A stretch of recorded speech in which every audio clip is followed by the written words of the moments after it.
All right, welcome back everybody.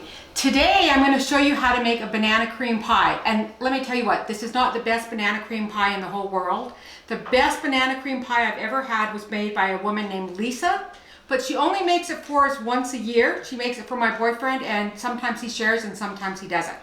So this is the second best banana cream pie. Yeah. And the nice thing about this though is that you don't have to make your own pastry cream. You don't have to turn on your oven. It's fast, it's simple, and it is amazing. So it's a perfect summer treat because there's no oven involved, right? Exactly. And you know what, even, I'll do it at Thanksgiving too. Just keep this in mind because you're going to want to come back and watch it because again, oven space is such a premium, so the night before when I'm making my pumpkin pie and my pecan pie, I can make this banana cream pie and throw it in the fridge and it's done. Sounds great. Let's get started. All right. Okay, so the first step that we're going to do is we're going to add 2 cups of heavy cream into our mixer. And then we're going to add a package of banana cream pudding and a package of, this is where you get to choose, right? So this is actually a cheesecake pudding, but I've used vanilla pudding or I've used 2 packages of banana, whatever you like. We love cheesecake, so that's why I'm using the cheesecake flavor. And then we're going to add 2 teaspoons of vanilla. Okay, so the secret ingredient in this is Dream Whip. Sometimes Dream Whip can be hard to find, but it's worth looking for. It's going to help just kind of stabilize the pie a little bit better. And I'm just going to dump that right in there as we mix. You're doing 2 packets? 2 packets, so 1 whole box of Dream Whip. And guys, badam, that's it. So AJ, do you mind going ahead and getting it mixed up? Oh, we got to plug it in. Plugging in your appliances is very important.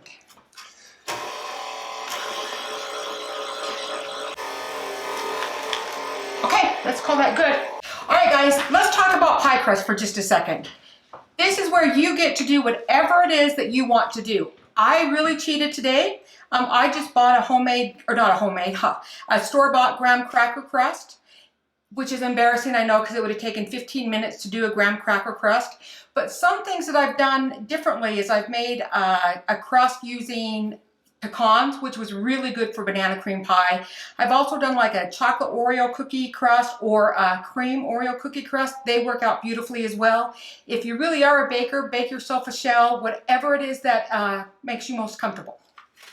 Now that we have our pie mixture done, easy as pie, we're going to go ahead and we're going to just put a layer of pudding pie crust right here into our shell.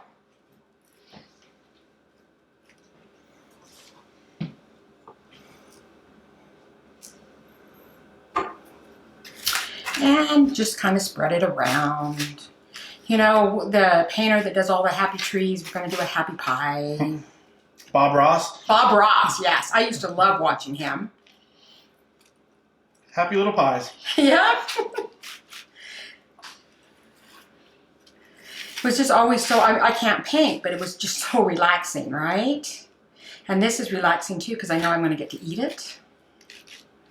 All right, once you have your first layer, I'm going to go ahead and I'm going to put my bananas here. Now, I did soak these, not soak, but sprinkled a little bit of lemon juice over it, partially because it was sitting out for a minute before I put it in the pie. But you know that that's going to help with the browning. The nice thing about banana cream pie too is just like banana bread, if you have some bananas that are starting to get overripe, it's perfect for this pie. And since we don't have to turn on the oven unless you bake your own pie shell, it keeps your house nice and cool too. Perfect for summertime. Yes. So this is 2 bananas that I'm putting in here. I like banana flavor. Most of the people I know like banana flavor, so we're absolutely just going to load it in. I did save a little couple of slices over on the table that I'm going to use for garnish, if you're into garnish. Okay, so now what we're going to do is we're going to cover the bananas with the rest of the filling.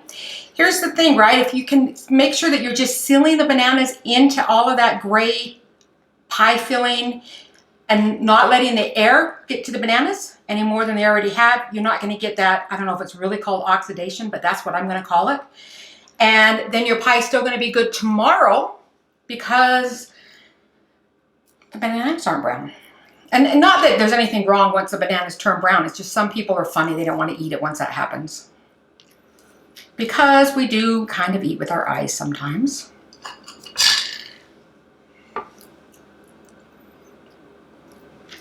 We're going to put this in the refrigerator and we're going to let it set up for at least 2 hours.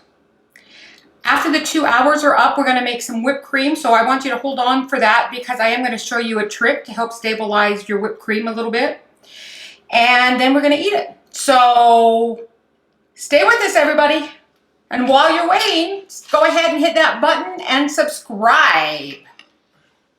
Okay, guys, we're going to make the whipped cream. And I'm going to tell you, I've struggled sometimes with whipped cream in the past just because it was too warm or I don't know. There's always something that seems to want like it wants to go wrong. So we're going to make a brown sugar whipped cream though, and we're going to stabilize it so that it doesn't, you know how it gets kind of like watery and it divides up and all that stuff. So that the cornstarch is going to help with that. So I have about a cup of heavy cream in there, and what I'm going to do is going to be really loud, so I'm going to tell you now.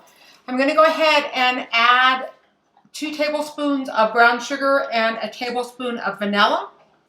And then once it gets to the point that we need to add the cornstarch, we'll let you know. So AJ, let's get this going.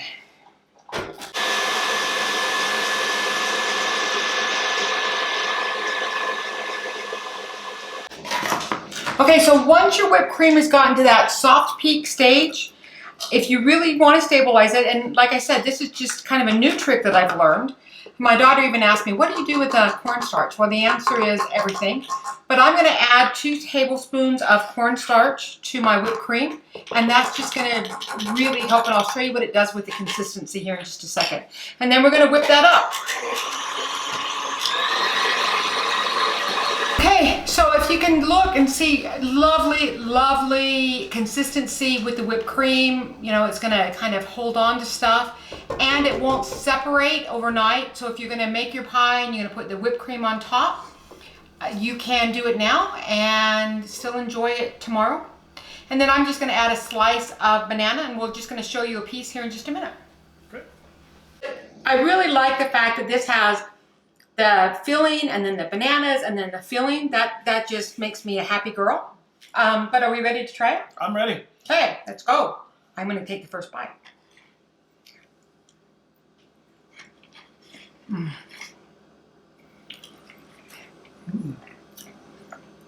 Absolutely recommend this for a nice just dessert, easy.